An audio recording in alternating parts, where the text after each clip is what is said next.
Alam mo ba dyan sa atin sa Pilipinas, ang pinaka number 1 cause of death ng tao ay ischemic heart disease. Ano ba yan, sir? Yan yung mga arteries na kumikipot dahil sa mga nakabara na ano, pwedeng sa taba, pwedeng sa calcium deposits. Totoo yan.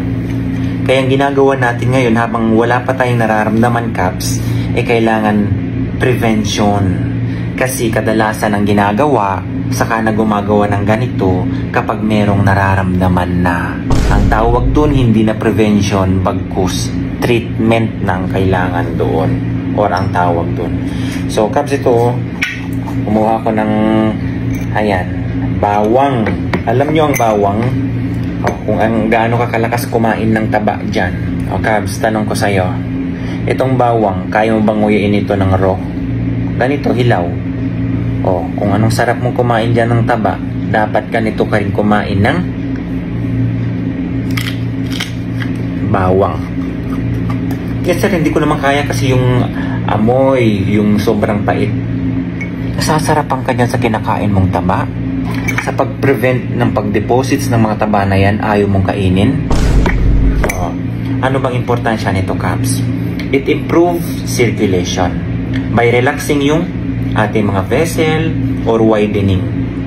Ano ba ang meron dito sa bawang, Caps? So, paano ba makukuha ang alisin na maganda? Caps, ganito ha.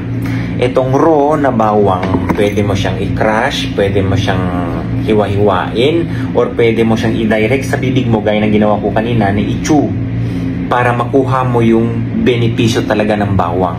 Kasi meron itong tinatawag na alliin, tapos yung heat sensitive na tinatawag na enzymes na allinase, pag pinag-combine yan to produce alisin. Okay. Ito ay nakaka-improve sa circulation, Brad. Pag maganda circulation mo, ibig sabihin wala kang barado sa mga ugat-ugat mo. Nire-relax niya at wina-widen niya ang blood vessel.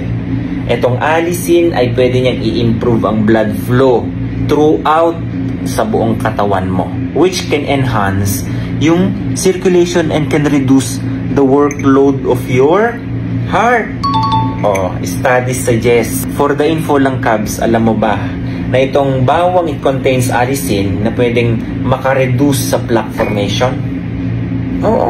Studies suggest, marami akong nabasa dyan, that alisin can inhibit the oxidation of low-density lipoprotein na cholesterol, Cabs. Yan yung tinatawag na bad cholesterol.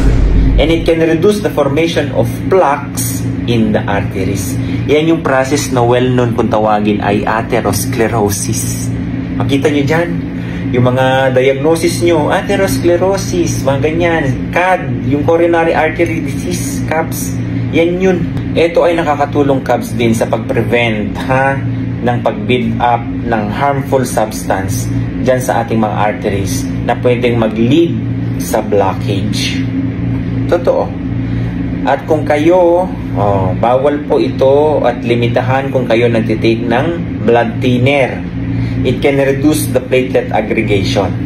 Anong effect niyan, sir? Ang alisin kasi, Caps, ay nakakatulong sa pag-prevent ng excessive blood clotting by reducing the platelet aggregation, which can contribute dyan sa formation ng blood clots sa mga arteries. Maganda ba? Oo. Tandaan mo, dahil sa mga estilo ng mga Pilipino, ilang beses tayo kakain sa isang araw? Almusal, merienda, tanghalian, merienda, hapunan, merienda, may midnight snack ka pa. Ilan yun? Diba? Kaya tayo mga Pilipino, kinaugalian po natin, masarap nga naman kumain. Pero dapat tingnan natin yung kinakain natin kung yan ba ay nakakatulong. Hindi lang yung basta kakain ka, kung ano yung nandyan na alam mo namang hindi magandang dinudulot, paano kung palagian mong kinakain yan? Okay? So, disiplina din sa pagkain, Caps, para hindi ka magkaroon ng ischemic heart disease, kagaya ng pagbara ng ugat. Okay? Pagkakaroon mo ng, for example, yan, na-stroke ka. Alam mo yun? Okay, andyan na lahat yan, Cabs. Pag-uusapan regarding sa ng puso, mahirap yan. Gawa ka ng ganito. Habang wala ka pang nararamdaman, mag-prevent ka na. Mas maganda ang mag-prevent kaysa sa maggamot, Cabs. Okay, so ang gagawin lang natin dyan, ganito.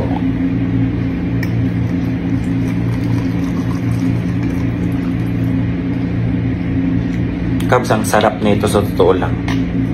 Okay? Ang ginagawa ko dito, every morning, sa totoo lang. Minsan, ginagawa ko lang sa isang linggo, 2 o hanggang 3 beses lang. Kuha ko ng isang bawang, tapos chinuchu ko yan ng raw.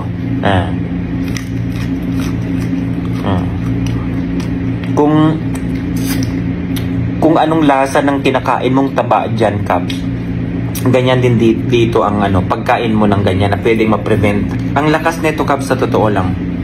Huwag mo nang intindihin yung lasa. Dahil ang lasa, yung amoy ba, sasabihin mo, kasi nagtatagal yung amoy, parang amoy bawang yung hininga mo, ganyan. Kabs, madami naman yung paraan para mawala yung amoy dyan sa bibig mo eh. Temporary lang yan. Okay? Ang importante yung nagagawa nitong ginagawa mong paraan na malaki ang nitutulong dyan sa inyong kalusugan. Okay? So, after 3 days, tingnan natin kung ano ang kalalabasan nito, Kabs. Masarap to. Ito lang. Kasi naubos na yung akin kaya gumawa ko ng panibago. Okay? Ulitin ko na sa inyo po kung gusto niya yan, ha?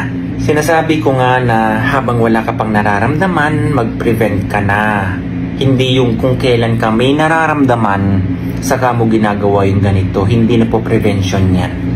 Cure o kaya treatment na yan, Kabs. Okay? God bless everyone.